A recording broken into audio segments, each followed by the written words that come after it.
test and development driver for RML and responsible for the Duke R project. Okay. What inspired you to do this project?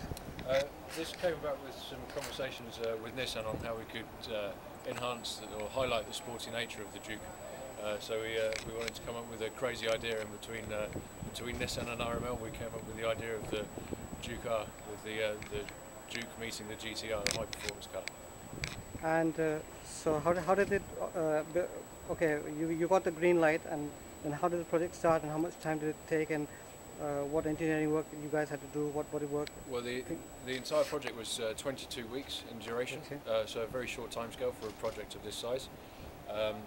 We worked very closely with Nissan Technical Centre and Nissan Design. This would be in UK? In the UK, yeah. In the UK, okay. And also with Nissan Design Europe, to learn as much as we could and try and shorten the technical challenges.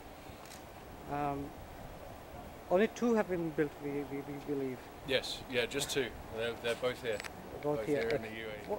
What fun did you get out of building this car? Because the GTR itself is quite an icon by itself. It's a performer. Yeah. It's a performer, and trying to translate all that into a crossover SUV. Yeah. Was the job really very hard or simple? It was a big engineering challenge. The big thing is the packaging. You know, GTR is a much bigger car than Duke, so to make it all fit was very tough. But it was a very exciting project. It's a lot of fun working with Nissan. Nissan are always up for exciting and different projects. They stand apart from a lot of manufacturers like that. They like to do things that are very innovative, and Duke R is a fantastic example of that. GTR is an amazing car for what it is, and particularly the price point.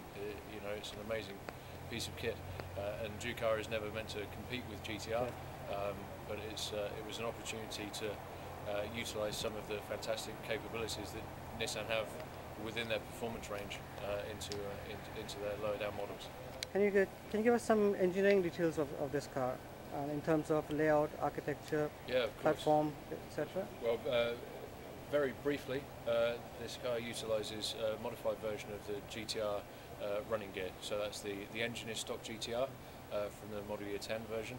The gearbox, the differentials, and all of the driveline, with the exception of the prop shafts, is again standard GTR. So that was mated into a Duke shell, which has a whole new bespoke floor and different bulkheads, and all of the interior is different to accommodate the GTR interiors. What about the track, suspension and things like that? The suspension is a slightly modified version of the standard GTR.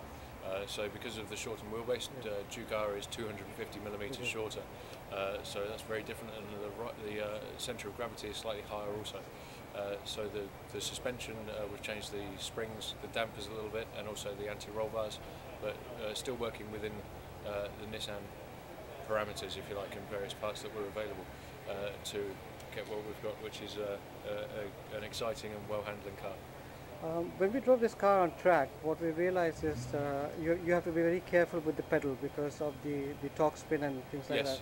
So how are those things controlled? I mean, what did you have to do some adaptations to the software and things? Well, fortunately, the software is incredibly intelligent, so it can cope with lots of different surfaces.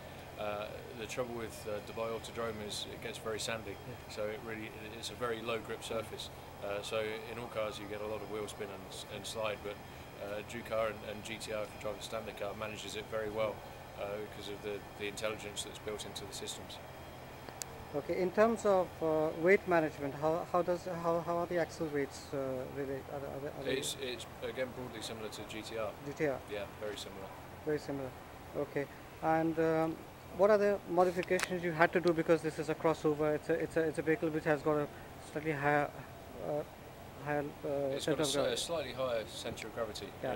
Again, most of the work to manage that was done with the suspension modifications we made. Okay, and suspensions, are they adaptive or are they pre-calibrated kind of? Well, again, it has the three settings that GTR has. So it has the standard mode, the R mode, which is a bit more aggressive. When it's in R mode, it allows the car to slide around a little more, but it makes it a little bit more oversteering, a bit more exciting. But it also has the comfort mode as well, so for driving on the street it's nice to put in that, and it makes it nice and soft. What's the general reaction of people to this car? It's been fantastic. This has been the first public display of Duke Art out here in Dubai last week, and the response has been huge.